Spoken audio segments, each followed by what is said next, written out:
Today we'll be reacting to a talking hat, the most painful airplane deaths ever. Let's get it. The 20-minute incident. It was supposed to be an ordinary flight from New York to Dallas. Instead, it turned into one of the most horrifying mid-air tragedies in US aviation history. On April 17th, 2018, a woman would board a Boeing 737 carrying 149 people to take a trip back to her home in Albuquerque, New Mexico. On Southwest Airlines, passengers aren't assigned specific seats. They simply just band together in groups and pick any seat that's available. The only one left for the woman was a seat in row 14, on the left side of the plane, next to a window. After making herself comfortable in her new spot, something unexpected would happen. After the plane took off, it spontaneously suffered a catastrophic Oh, please don't tell me the window's going to break and she just flies out. Because as someone who's never been in a plane before, if I would say what is going to be my best seat, it's going to be the window seat. I would at least have a view. Engine failure at 32,000 feet. A fan blade broke loose, ripping through the engine casing and sending dangerous shrapnel into the plane's fuselage. One piece of debris struck a window, instantly blowing it out. And as you would guess, the window it struck would be none other than the woman's. In an instant, the 43-year-old mother of two was partially sucked out of the plane. The decompression was violent. Passengers scrambled in shock as the rushing wind pulled her torso outside, leaving her head and arms flailing violently into the sky. Desperate to save her, fellow passengers held onto her legs, trying to keep her body inside the plane with every ounce of their strength. Oh my God. Flight attendants fought chaos with calmness, urging everyone to remain seated while the crew prepared for an emergency descent. For 20 agonizing minutes, the cabin was a battleground between survival and disaster. Despite passengers' efforts, the vicious thrashing was too severe on the woman's body. By the time the crippled jet made its emergency landing in Philadelphia, she had passed away. Times like these revealed just how fragile safety can be at 30,000 feet in the air, and how a single shattered pane of glass can mean the difference between a peaceful ride to your destination and pure tragedy. The photo incident. I'm still sitting by the window. I'd rather do that. I'd rather sit by the window than a freaking sit there bored as hell. But yeah, It was a desperate escape. A young boy longed for adventure, for freedom beyond the confines of his home in Sydney, Australia. On February 21st, 1970, he slipped past security at the Sydney airport and crawled into the wheel well of a DC-8 jet that Alright, this is already dumb. was headed for Tokyo. He thought he'd hidden himself safely away and that he was ready to be carried across the world. But stowaway flights carry a fatal flaw.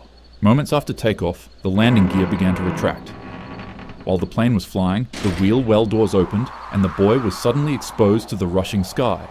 With no warning, he tumbled out, plummeting 200 feet to the ground, with his body slamming into the earth as horrified witnesses looked on. In a tragic twist, a photographer testing out a new camera lens wanted to give the device a try. He thought to himself, what's more breathtaking to photograph than a plane on the verge of takeoff? As he positioned himself and his new camera lens to take a photo of the plane flying, he would accidentally and unknowingly capture the boy's final fall. This incident would leave behind a tragic and haunting image of a body suspended midair. Actual photo. Hold on. I think I might be blocking it. Hold on.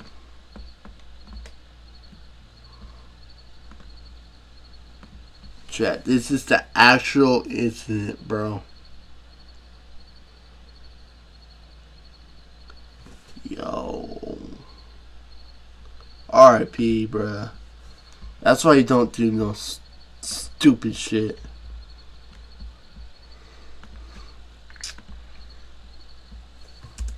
Just seconds before doom. His parents were devastated. Reports show that in response to him running away, they would travel with him overseas to satisfy his adventurous spirit. But even at that, he still kept running away, so they sent him to a boarding school to keep him grounded and protected. Nonetheless, the boy still escaped. I won't lie, it's cases like these that kinda put a damper on my mood. And as much as I talk about physical health and its safety on this channel, mental health is just as important. And so I'm happy to thank today's sponsor, the sponsor / most of the time, shout to some always are. The Blender. Airports are supposed to be gateways of excitement, the place where journeys begin. But for one man at the Milan Malpensa airport, the runway became a place of unimaginable shock. In July 2023, a 35-year-old ground worker and father of two would slip past security and break onto the runway. The man didn't have any tickets and wasn't a plane passenger of any sort, so staff and security alike would tackle him down to the ground. However, upon breaking free from their grasps, he would begin climbing onto the side of the Airbus. As the plane began slowly powering up and got ready to take off, its sudden movement caused the man to fall off. Without a second to waste, the man would jump back up and run to the other side of the plane to climb on top of it again. However, as he was crossing the left side, the jet's ginormous engine would violently suck the man inside. A jet engine's blades are razor sharp and spin thousands of times per minute. Not to mention that the deeper you go inside of it, the hotter it gets. The man instantly was blended into a red mess. His remains were unrecognizable, and the only things that were assumed to be left behind were pieces of bone, tissue, and shredded clothing. Witnesses like the aircraft marshal said the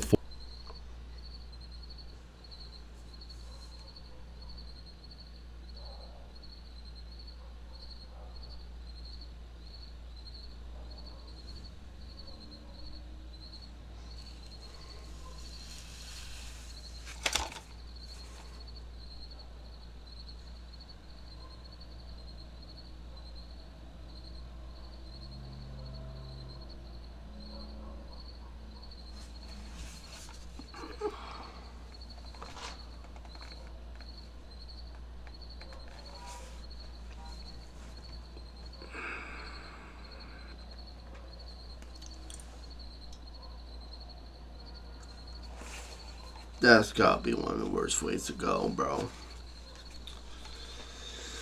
Just in one of those things, oh my god. force was so sudden and violent that there was absolutely no chance of escape. He'd go on to say that one moment, as the marshal, he was guiding the plane into position.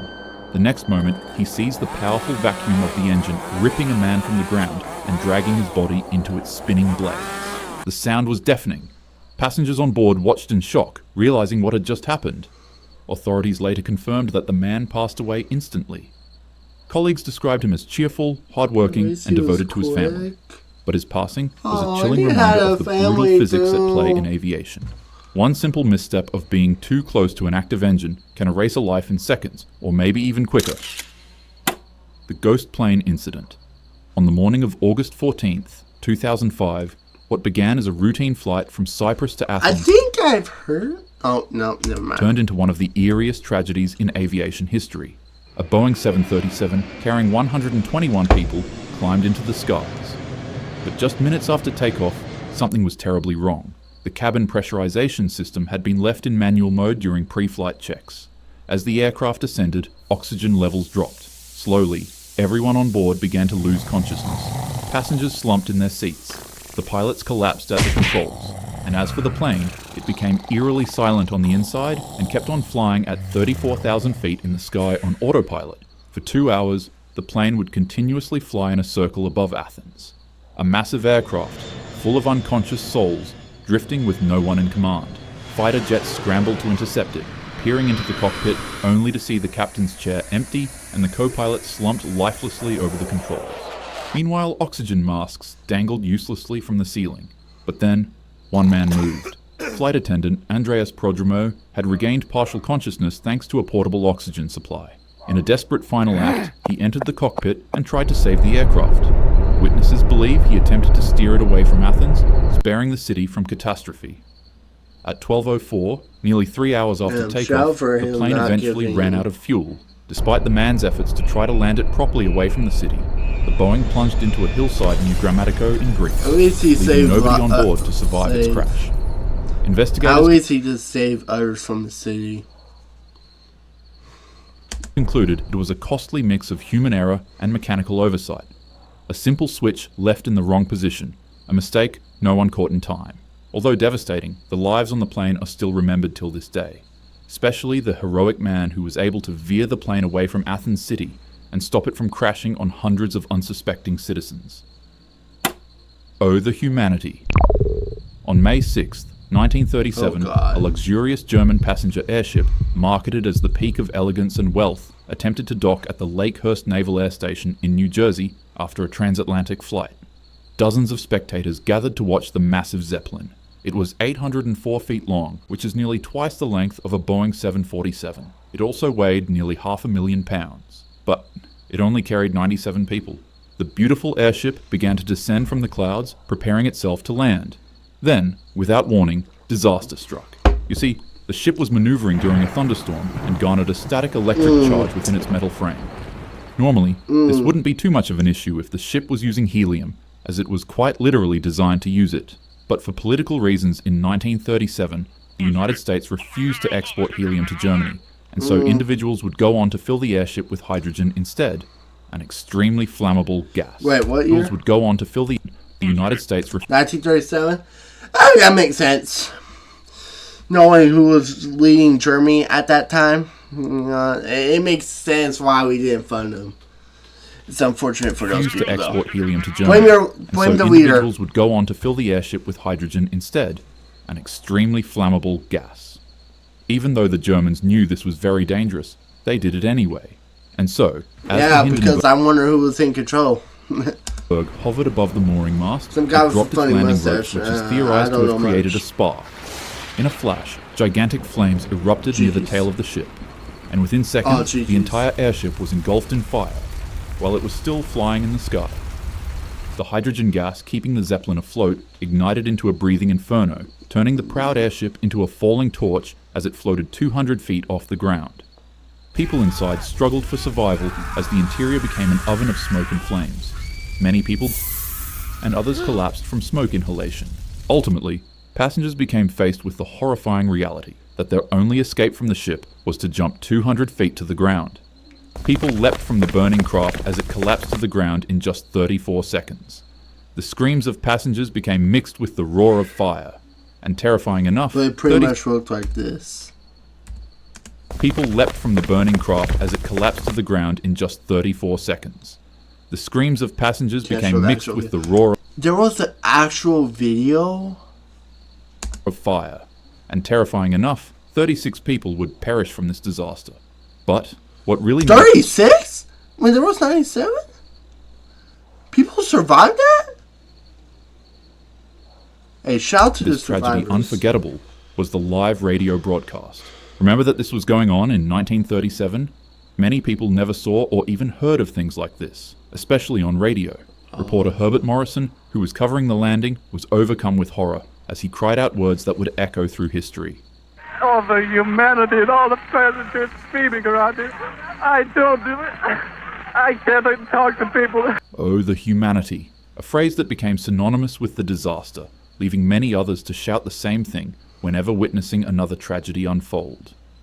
The Hindenburg is a haunting reminder of how quickly human ambition can be consumed by flame and political strife. In terms of recent politics in the US, a lot has been going on. But don't let violence scare you, and don't let strife divide you. Love your neighbor as you would love yourself, and treat others how you wish to be treated. Keep your head up always, and as usual, have a happy day. Oh, I knew you gotta keep that. Alright, you redeem yourself. I was going to say it was a happy day, but it was. Anyways, y'all, YouTube, I hope y'all enjoyed that video. I got nothing else to say. I will see y'all later. Peace.